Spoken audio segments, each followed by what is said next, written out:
अस्सलाम वालेकुम दोस्तों, मेरा नाम है असीम शफकत और आप देख रहे हैं हंसी टीवी।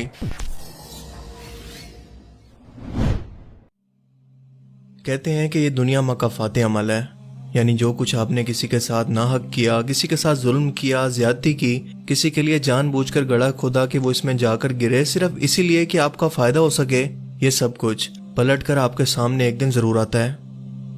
वैसे तो तमाम गुनाहों का हिसाब किताब और सजा अल्लाह ने क़यामत के लिए ही रखी है, लेकिन कुछ गुनाह दुनिया के अंदर ऐसे हैं जिनकी सजा मौत से पहले अल्लाह दुनिया के अंदर इंसान को दे देता है। और इनमें से एक गुनाह का नाम है जुल्म, किसी पर नाहक जुल्म ज्यादती करना, इसकी किरदार कुशी करना। इस दौरान हो सकता है कि वो शख्स जिसने ये ज्यादती की है इसे तौबा की तौफीक मिल जाए और सच्चे दिल से इसकी तौबा भी कर ले और अल्लाह इसे माफ भी कर दे। लेकिन जो शख्स जानबूझकर इस गुनाह को बार बार करे, इसका आदी हो चुका हो और इस गुनाह पर शर्मिंदा होने की बजाय अकड़ने लगे कि मैं कितना ज़हीन और समझदार हूँ, अल्लाह ताला इससे तौबा की तौफीक ही छीन लेता है। इसके लिए माफ़ी की नौबत ही नहीं आने देता। जैसा कि यूसुफ अलैहिस्सलाम के भाइयों ने अपने भाई को कुएं के अंदर डाला, अपने बाप याकूब अलैहिस्सलाम को 40 साल तक दुख दिया और इस दौरान वो समझते रहे कि उन्होंने गलत किया, लेकिन अल्लाह ने इनसे 40 साल तक तौबा की तौफीक ही छीन ली। इन्हें एक दिन भी जुल्म का एहसास तक नहीं हुआ कि उन्होंने कितना बड़ा गुनाह किया है। और यही अल्लाह की तरफ से उस शख्स के लिए दुनिया के अंदर भी सजा होती है कि वो दुनिया के अंदर भी जलील व ख्वार होता है और आखिरत का हमेशा का अजाब उसके लिए अलग है।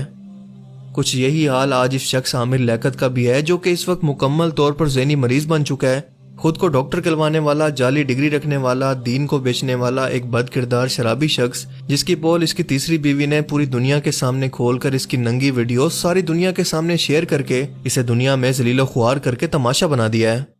क्योंकि इस शख्स ने अपनी मजहबी दुकान चलाने के लिए खुद को कंट्रोवर्सीज के अंदर डालकर मशहूर करने के लिए एक ऐसे शख्स की किरदार कुशी की, इसकी माँ को गाली दी, मजहबी शिदत पसंद लोगों को इसके खिलाफ इश्तियाल दिलवाया, एक ऐसे शख्स के लिए जिसने अल्लाह के दीन की खातिर अपना सब कुछ, पैसा, कैरियर, दौलत, शोहरत, सब कुछ कुर्बान करके बस अल्लाह के रास्ते में तबलीग के लिए निकला। अपनी बाकी सारी जिंदगी इस शख्स ने अल्लाह और इसके रसूल के दीन की तबलीग के लिए बिल्कुल वक्फ कर दी।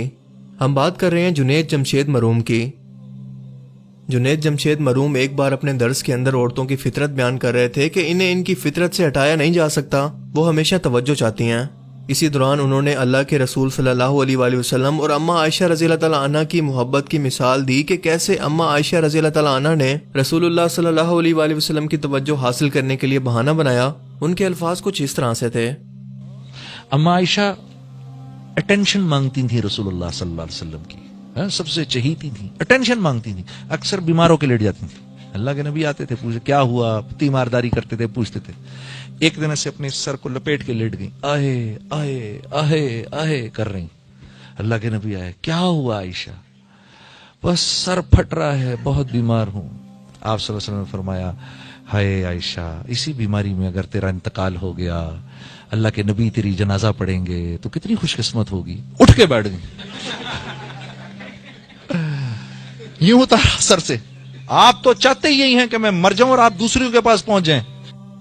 इनके अल्फाज का चुनाव बेशक गलत था, मगर इनकी नीयत साफ थी, जिस पर उन्होंने बाद में मीडिया पर आकर दोनों हाथ जोड़कर माफी भी मांग ली कि मुझे अंदाजे बयान या अल्फाज के चुनाव के अंदर गलती हो गई, मैं इनकी तौहीन का सोच भी नहीं सकता।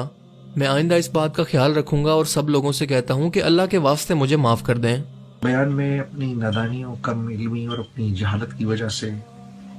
उम्मुल मोमिनीन अम्मा आयशा रज़ियल्लाहु तआला अन्हा की शान में मैं कुछ ऐसी इंतहाई नामुनासिब बातें कह गया जो इन हजरात की शान के इंतहाई खिलाफ थी। मेरी गलती है और वो गलती मेरी जहालत की वजह से है,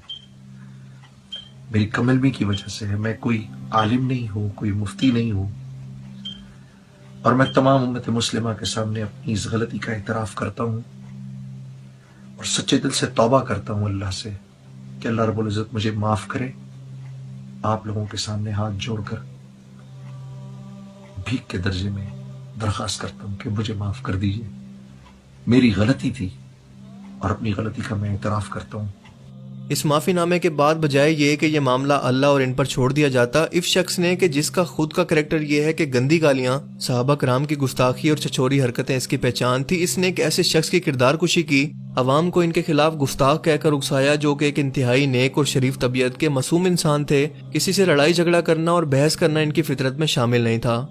جس کا نتیجہ یہ نکلا کہ ایک روز اسلام آباد انٹرنیشنل ایئرپورٹ پر لوگوں نے باقاعدہ جنید جمشید پر تشدد کیا، انہیں مارا پیٹا، گستاخ کہا۔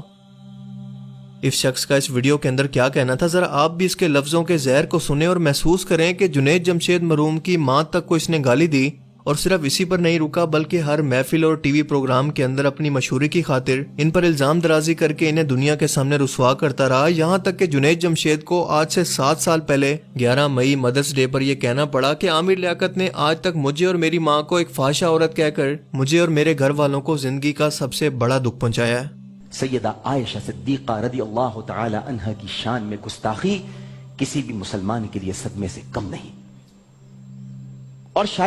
شاید معافی ممکن بھی تھا اگر بات وہیں تک رہتی، مگر چھینٹے نبی کے دامن تک پہنچے ہیں، چھینٹے نبی کے دامن تک پہنچے ہیں، اب کوئی کچھ نہیں کر سکتا۔ بس اتنا ہی کہوں گا کہ جو مبلغ ہو کر بھی عائشہ کا نہ ہوا، من کہتا ہے وہ صرف فاحشہ سے ہوا، کہ جو مبلغ ہو کر بھی عائشہ کا نہ ہوا، من کہتا ہے وہ صرف فاحشہ سے ہوا۔ جنید جمشید مرحوم ایک انتہائی شریف طبیعت کے انسان تھے، اور جب وہ یہ بات کر رہے تھے تو اس کی تکلیف ان کے الفاظ سے بھی محسوس کی جا سکتی ہے، اور وہ اللہ تو دیکھ رہا ہے نا جس نے جب اس ظلم کا انتقام لیا تو ٹھیک 7 سال کے بعد 11 مئی کو اس خود ساختہ عالم کی فحش ویڈیوز اس کی تیسری بیوی نے، جو کہ ایک بے نام گھرانے سے تھی، اسے کوئی نہیں جانتا تھا، شیئر کر کے اسے دنیا کے اندر ذلیل و رسوا کر دیا، جس میں وہ آئس کا نشہ کرتے ہوئے دیکھا جا سکتا ہے۔ اور اب یہ مسخرہ ذہنی مریض بن چکا ہے، لوگوں سے منہ چھپاتا پھر رہا ہے، پاکستان چھوڑ کر جانے کی باتیں کر رہا ہے، ٹی وی چینلز پر اسے کوئی کام دینے کو تیار نہیں، پارٹی نے بھی نکال دیا، گھر والے اور بیوی بچے بھی قبول نہیں کرتے، رو رو کر صفائیاں دے رہا ہے، مگر کوئی بھی اب اسے سیریس نہیں لیتا۔ دنیا کی نظروں کے سامنے اب یہ شخص ایک زندہ مثال بن چکا ہے کہ اللہ تعالیٰ کبھی بھولتا نہیں ہے۔ اور دوسری طرف جنید جمشید عزت سے دنیا سے چلے گئے، آج بھی لوگ انہیں اچھے الفاظ کے اندر یاد رکھتے ہیں، جبکہ اسے دنیا کے اندر ہی ذلت مل رہی ہے۔ یہی انجام ہوتا ہے ایک ایسے منافق شخص کا، جو کہ ایک ایسے عالم دین کو، جو کہ دنیا بھر میں جا کر اسلام کو لاجک اور دلیلوں سے مختلف زبانوں کے اندر غیر مسلموں کو سمجھا کر ہزاروں لوگوں کو کلمہ پڑھوا چکا ہو، اور اس پر بھی ایک شخص اپنی دینی دکان چلانے کے لیے گستاخی کا فتویٰ لگائے اور بڑے تکبر سے کہے کہ اگر ہم ایک ٹھوکر بھی مار دیں تو اس جیسے ہزاروں ذاکر نائک پیدا ہو جائیں۔ ہم اگر ٹھوکر بھی مار دیں تو 50 ڈاکٹر ذاکر نائک پیدا ہو جائیں، ہماری ٹھوکر ایسی ہوتی ہے۔ کیونکہ اللہ نے اسے توبہ کی توفیق ہی نہیں دی تھی، اور اگر دی بھی ہوتی تو یہ مرحوم جنید جمشید کے ساتھ بڑی زیادتی ہوتی۔ یہ مثال آج ہماری نظروں کے سامنے ہے کہ عزت اور ذلت جو کہ ہم لوگوں میں ڈھونڈتے ہیں کہ شاید لوگ ہمیں دیں گے، اس کے بارے میں اللہ پاک فرماتا ہے کہ کسی کو عزت اور ذلت دینا صرف میرے اختیار میں ہے، میں جسے چاہوں دنیا میں عزت دوں اور جسے چاہوں ذلیل و رسوا کر دوں۔ آج اگر آپ بھی کسی کے ساتھ طاقت، پیسے اور اثر و رسوخ کی بنا پر ظلم و زیادتی کر رہے ہیں تو یاد رکھیں کہ اللہ دیکھ رہا ہے، وہ اس سے بالکل غافل نہیں ہے۔ اس مظلوم کے آنسو ایسا نہ ہو کہ آپ کی زندگی کو ایک ڈراؤنے خواب میں بدل دیں۔ جنید جمشید مرحوم نے وہ لائف سٹائل اور عروج اپنی جوانی کے اندر دیکھا جو کہ ان جیسوں کا خواب ہوتا ہے۔ اس سب کو لات مار کر انہوں نے اللہ اور اس کے رسول کے لیے تبلیغ کی، نعت خوانی کا پیشہ اپنایا، جبکہ نعت خوانی اور تبلیغ سے شروعات کرنے والا خود ساختہ منافق عالم دین آج دنیا کی نظروں کے سامنے ایک جوکر بنا ہوا ہے۔ افسوس کہ اس ملک میں کسی کو لیجنڈ بننے کے لیے یا اپنی قدر کروانے کے لیے پہلے مرنا پڑتا ہے، لوگ جیتے جی اس کی قدر نہیں کرتے۔ جیسے اس وقت بھی بھڑکے ہوئے گمراہ لوگوں نے جنید جمشید کی قدر نہیں کی، مگر اس دنیاوی تکلیف کے بدلے میں اللہ پاک انہیں آخرت کے اندر وہ مقام عطا کرے گا جو کہ ہر مسلمان کی خواہش ہوگی۔ اللہ تعالیٰ ہمیں سمجھنے کی اور نیک عمل کرنے کی توفیق عطا فرمائے، آمین۔